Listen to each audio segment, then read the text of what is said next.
Bapak, Ibu, dan saudara-saudariku yang dikasihi Tuhan, keadaan sehat tentu diharapkan oleh semua orang. Tidak ada satupun orang yang ingin sakit tentunya ya. Semua inginnya sehat, sampai tua pun pasti ingin sehat. Namun bagaimana kalau orang itu akhirnya menjadi sakit? Kita lihat dalam bacaan Injil pada hari ini, ada 38, sudah selama 38 tahun seseorang ini menderita penyakit, yaitu lumpuh. Dia nggak bisa berjalan. 38 tahun ia menderita. Dan yang parahnya lagi, tidak hanya 38 tahun ia menderita, namun selain ia menderita sakit, ia selalu berada dekat kolam Bethesda, ya, yang dianggap bisa menyembuhkan, dan tidak ada orang satupun yang mau peduli dengan dia. Orang yang telah disembuhkan pun juga tidak peduli untuk membawa dia, mengangkat dia ke kolam Bethesda itu untuk supaya dia bisa sembuh. Bahkan orang-orang Yahudi saat itu juga tidak peduli dengan orang ini, ya.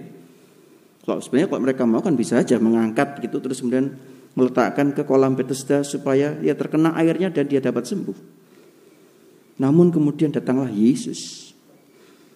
Di sini kita dapat melihat inisiatif dari Tuhan Yesus, ya. Dia bertanya kepada orang itu, apakah engkau mau disembuhkan?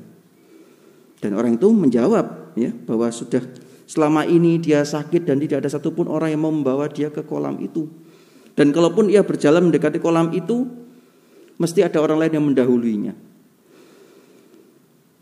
Dan ketika Yesus menyembuhkan, Yesus malah dikata-katain di sini, ya, dianggap bahkan mau dianiaya dan sebagainya. Saudara-saudaraku yang dikasihi Tuhan, namun orang ini menjadi sembuh karena ia percaya kepada Yesus, karena ia sungguh-sungguh meletakkan harapannya kepada Yesus. Ia percaya, maka ia kemudian menjadi sembuh. Saudara-saudaraku yang dikasihi Tuhan, kita pun hadir di tempat ini, bersama-sama di tempat ini, juga tentu memiliki berbagai macam permasalahan dan persoalan dalam hidup kita. Namun adakah kita juga mau terbuka, membuka hati kita kepada Yesus yang datang, yang berinisiatif datang kepada kita untuk mau menyembuhkan kita? Namun apakah kita tetap selalu membandel dengan dosa-dosa kita? Mungkin kita sudah berpuluh-puluh tahun berdosa, berbuat dosa, tetapi kita tidak sadar akan dosa-dosa kita. Malah kita menyalahkan orang lain, bahwa orang ini yang berbuat dosa, orang ini yang telah membuat aku begini, orang ini yang membuat aku seperti ini. Artinya kita seringkali masih sakit, seperti orang yang 38 tahun sakit secara fisik ini. Mungkin kita bukan sakit secara fisik, tetapi sakit secara rohani. Namun apakah kita sungguh-sungguh mau datang kepada Yesus? Ia yang hadir dalam sakramen Maha Kudus yang kita selalu sembah ketika setelah Ekaristi. Apakah kita sungguh-sungguh mau untuk datang kepada Dia dengan perasaan hancur dan mohon pengampunan dan rahmat dari Tuhan? Sakramen Ekaristi mengajak kita, membawa kita kepada rahmat keselamatan itu ketika kita sungguh-sungguh mau membuka hati kepada Tuhan. Memang tantangan itu pasti ada. Ketika kita mau untuk datang kepada Tuhan, tantangan itu pasti ada.